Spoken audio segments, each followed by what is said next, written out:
We begin, however, with breaking news, a tragic story out of Seneca County tonight. 3 young children, 2 adults are dead after an early morning fire in Reed Township.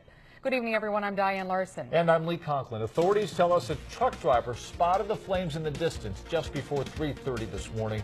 Volunteer firefighters from across the county rushed to the scene on Township Road 124. 13 ABC has live team coverage of this breaking news alert.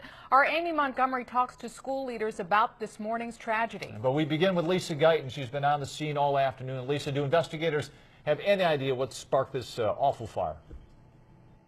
No official word on the cause yet, Lee and Diane. A team of investigators from the state fire marshal's office was here throughout most of the day, sifting through the rubble.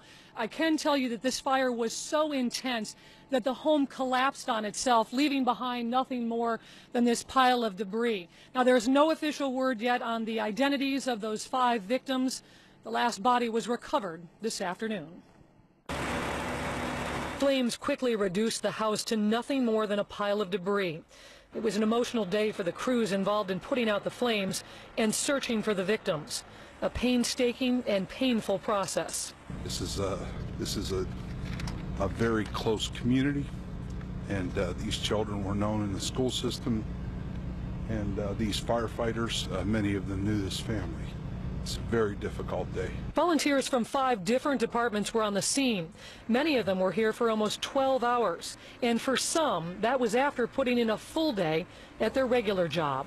We've always been very fortunate in this community to have wonderful fire protection, and you saw that here today.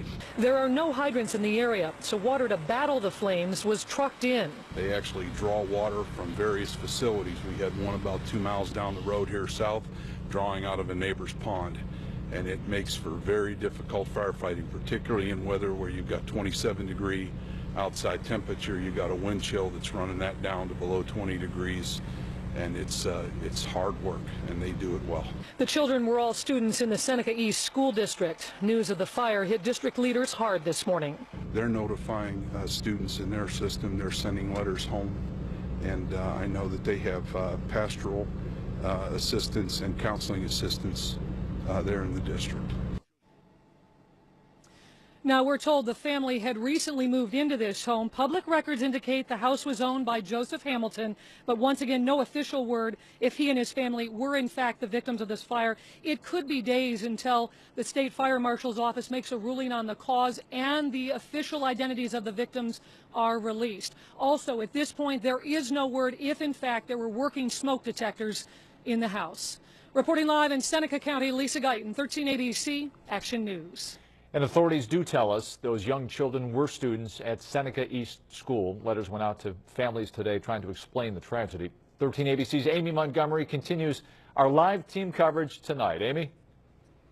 Well, Lee, we spoke with the principal of the elementary school just about an hour and a half ago, and he tells us that the entire district and the community, they're still grieving, trying to make sense of this unimaginable tragedy, especially the students, the staff, and the parents from the elementary school. Now, the principal, Brad Power, says that all 3 of the children that died here tragically were his students. He says he's known them their entire lives. The oldest, 12-year-old Olivia, he says, was in the 6th grade. The middle child, 8-year-old Jackson, he says, was a 2nd grader in the school district.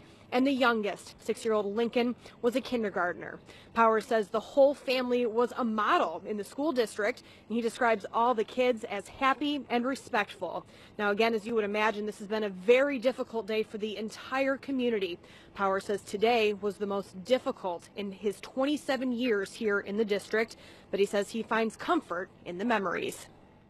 Super kids, polite, respectful, smiles on their faces. And in working with the family through the years, you know, Joe and Holly have always been supportive. Olivia's dad, you know, he's been very supportive. It's a group of adults who have truly done a nice job bringing up their children.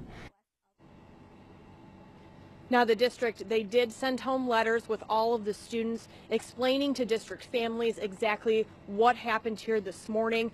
Powers also says that there's going to be counselors and clergy members in the school library all day tomorrow to help students, staff, even their parents try to come to grips with this tragedy.